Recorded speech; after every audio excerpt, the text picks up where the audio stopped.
Heeh. Dadi ki pamantene ya wis foto karo aku sore mau no. Ya, heeh esoke dawuh. Heeh. Wis muga-muga guyub rukun nek padha omah-omah ya, heeh, ya pancen kaya mangkono. Heeh.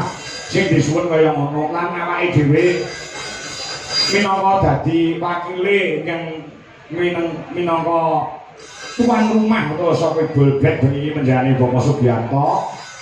So Ibu Ayu matur nuwun sedaya ingin sampun kemarang Sabiyantu Bayu bau suku lan sapanunggalane becik tenaga lan pikiran atas bantuannya sedaya kemawon diucapkan terima kasih ya merga Pak Giyanto so Ibu Ayu ora iso ngladeni dhewe para tamu undangan sing marang rawuh tanpa dibantu kelawan ibu-ibu sing masak ana pawon. Bapak-bapak sing gawe wedang utawa nggon jayengan, para sinoman, para muda-mudi, taruna sing ana ing rancang kene, ya tanpa dibantu kelawan para sinoman ana ing rancang kene, ndare Pak Giyanto so Ibu Yayu ora iso ngladeni para-para sing pareng lenggah. Oh, nyaosi daran, nyaosi kunjukan, ya. Para karang taruna leh nyambut gawe ket awake dhewe teko nganti sayahene ora mandeg, Nduk. Ya, ya. Kula wakiling pendani Bapak Sugiyanto so Ibu Yayu, terima kasih sedaya ingin sampun sabiyantu terhadap apa yang menjadi gawene pendani Bapak Giyanto so Ibu Yayu. Ya, utamane karang taruna. Karang taruna nglancang ini nom-nom ganteng-ganteng pinter-pinter lan nyambut gawe karang taruna kene cepet-cepet sajet-sajet saking cepete lek nyambut gawe karang taruna kene sore mau aku dikek wedan rong tak ombe dikukuti kok saking cepete. Maksudnya dikukuti iki sing adem diganti sing panas. Oh panjulan paket penduk lah ya. Ya. Wis sakit tau yo iki arek nembang. Oh ngono. Lah iki nek bintang tamu loro no. Ya, sing siji genah cetok. Pokoke Niken Salindri bengi iki kudu rawuh. Heeh. Leh rawuh menjane Bapak Sugiyanto so Ibu Yayu. Udakara 6 sasi kepungkur pamriya apa genduk Niken den iso sowan. Oh, ngono. Alhamdulillah sesuai karo apa sing dadi idam-idamane dari Pak Giyanto saha Bu Yayu saha temanten sekalian iki genduk Niken iso sowan iso rawuh kanthi kondisi awake sehat walafiat lan atine lagi berbunga-bunga. Oh, ya. Biasane nek teko ning wayangan iki nek melu dalang liya iki jam 11 lagi teko ki mau jam 09.00 wis teko. Mergo awake dhewe iki spesiake nggih. Bisa spesiake. Nek karo aku wis kaya bapak karo anak. Oh, ngono. Ya mung cacate aku sing ora sing ngukir jiwa ragane. Oh, ngono ya. Iya. Nek panganggepe ya kaya wong tuwa. Lah iki ditambahi karo genduk legi. Oh, saka Sragen. Oh, iya loro ya. Loro. Kula sing cilik sik, sing bocil sik ditampilke kok sing goyang. Oh, legit ya, legit. Iya bibit unggul luar biasa saka Sragen. Oh, ngono. Enggak hanya nembang, enggak hanya joget, ning iso dikuasai kabeh. Oh, gendul legit ya. Didhisik-dhisik. Ya, iki Arni mania wis padha ngenteni. Ben sabar sik. Gendul legit sik sing tampil. Oh, ngono. Ya diatur jumeneng ya, Nak. Ya. Diatur jumeneng. Oh, ngono. Disupati Mas, disupati. Aku musik Mas. Ya. Ya ana musike. Kamu dhewe temanten putri kudu dikeki musik. Oh ya, komplit ya, komplit. Ngaturi jumenenge genduk legit saka Sragen. Ayo Mas Tato.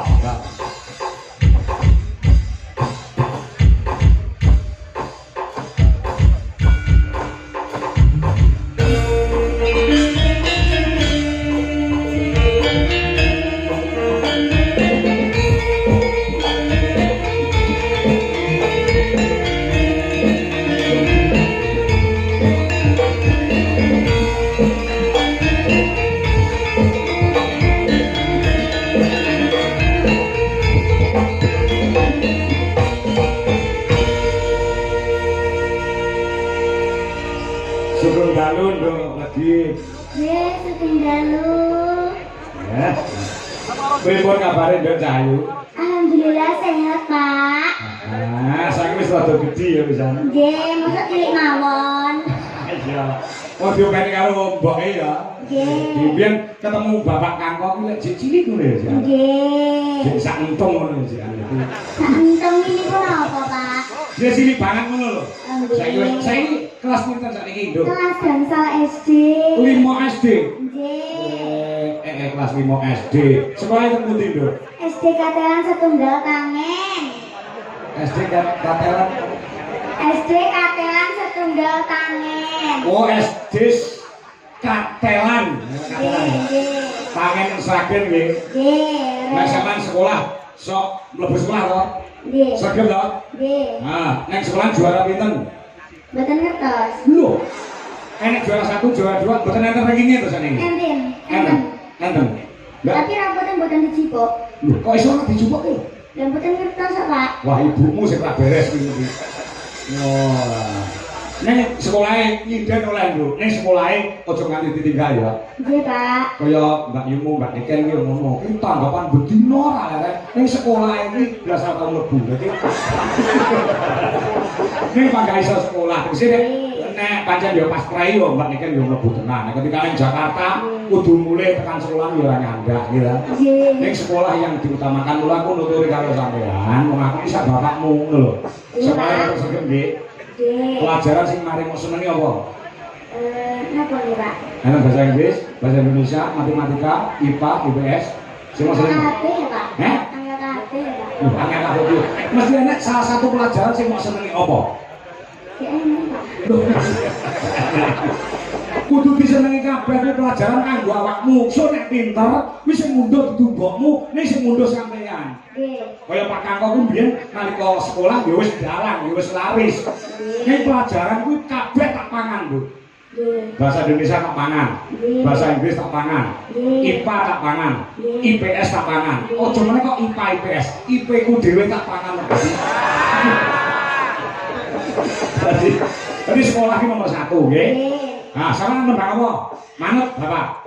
Salim riyen, Pak. Oh, salin ini salin karo Bapak. Kok ala sampe niku tangan bareng sing dikutani apa? Ini dari ketang itu ketok, Pak. Iya. Nggih, saya pinter, saya gede, saya cerdas, saya cacor. Dadi sinden kuwi ora mung nyuwara tok, Nduk. Kudu pinter interaktif, kudu pinter ngomong, ya ta? Nggih, Pak. Ya. Saya nembang apa? Nembang nggih. Nggih. Masa Bawa abet. riyen nggih, Pak. Eh? Bawa riyen nggih. Oke, kudu nganggo bawa. Walah, jauh terus. Asmarandono Semarangan. Saged Sakit. angel niku. Nggih, ya saya dari ajar mohon, Pak. Oke. Oke. Ya. Rendene nggih. Iya ya. Nek salah benekne nggih, Pak. Oh tak benakne. Salah ana sing nyeneni sampean. Terus sampean sik cilik ya ayu. Kuwi nembang salah, ora ana sing nyeneni. Kabeh maklum. Nek sing tuwek-tuwek kok salah, kok apuk cangkeme.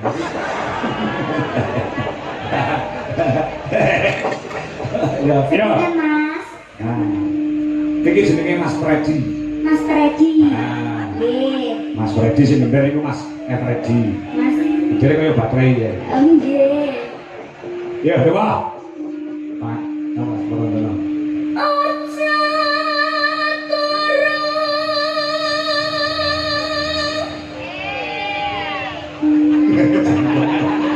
Sudah jadi Tuhan aja meneng.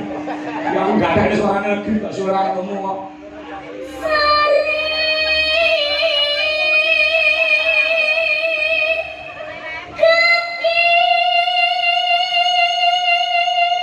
Bapak-bapak, kaca-kaca keberangan dulu bandel lebih yang luar biasa suaranya. Di kelas 5 SD lho suaranya kaya bledek.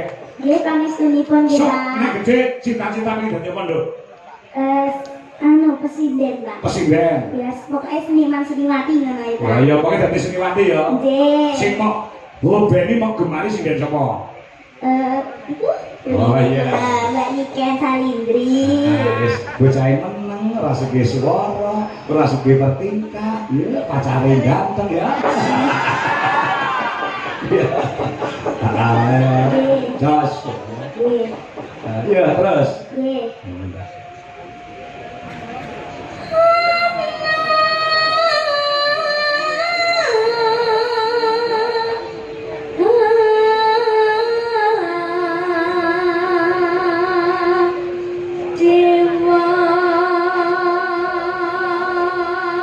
Oh sih lu tak benerke lho. Nggih. Ana dewa. Dewa. Ora dewa.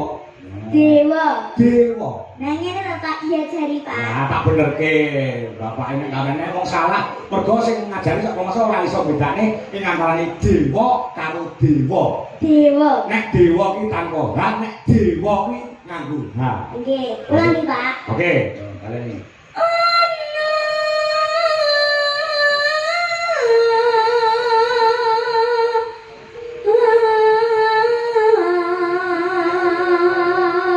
Dewa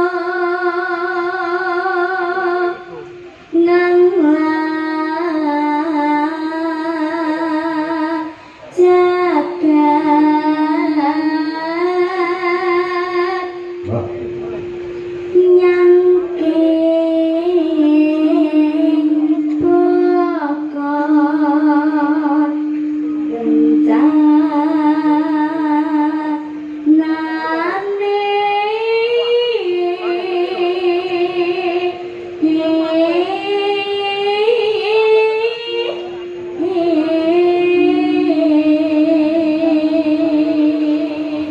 Sing ngajari ninden sapa sampeyan?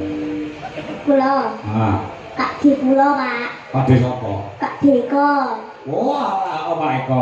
Pak Eko ki Pak Dewi ki kakak kelas e Pak Kang. Nggih, Kak Deko kalih Kak D Bagong Kendal. Oh, Bapak ngendang. Nggih. Ora ibumu sing ngajari. Mboten. Oh, ibumu ora iso nembang kok. Dan niku? Heeh. Lah iya, ibumu ora iso nembang, ngrasani tangga iso meneng deh. Lah iya to, Pak. Lah iya. Ya, ning mbokmu ki sekile nggon tari, nah. Nggih. Maka kayu.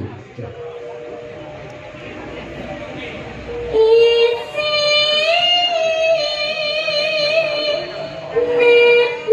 nedongata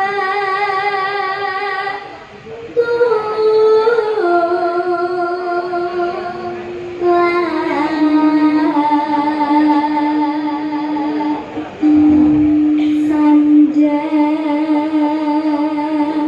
kalaman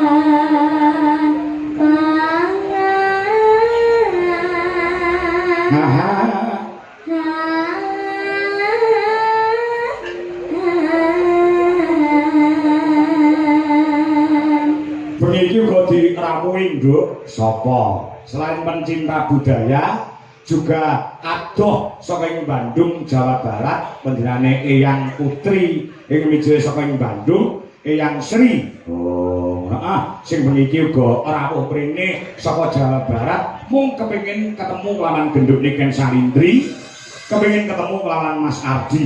Oh, ngono. Ah, matur suwun nggih Bu. Keparingipun kangge kula sak kanca. Oh, ngono ah. Kowe diparingi apa? Aku diparingi jarik, kanca-kanca ya diparingi jarik asal saka Cirebon.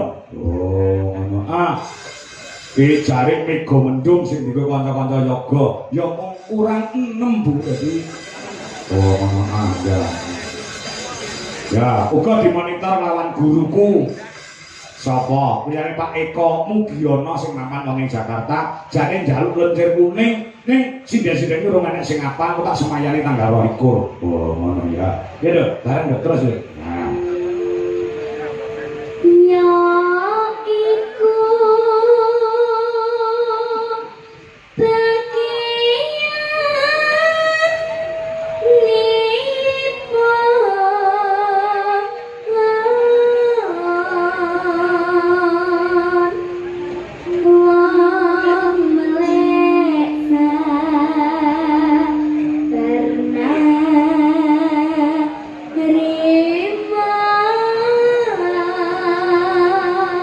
Aha.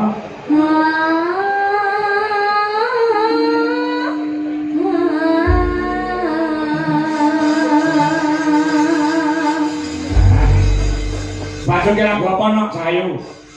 Ngapa nggih? Nah. Sing campur sari ngono gen apa ninggal katresnan apa sih? Ninggal katresnan nggih. Nggih. Iya Mas, campur sari Mas. Oh, ngono. Ah, ya. Maka ngatur sedaya pamirsa utamane ndane Bapak Sugiyanto saha Ibu Yayu uga mempelai berdua Mbak Nadia Mas Irfan. Oh, malah ngenteni ning kono yayine. Heeh. Engko gen gojek karo genduk iken Sarindri. Oh, ngono ya. Ya Mas, Mas Patok. Ya, langgam sikik engko lagi dangdut. Oh, ngono ya. Ya, buka saka keyboard.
Terima kasih untuk legi. Oh, saiki iki giliran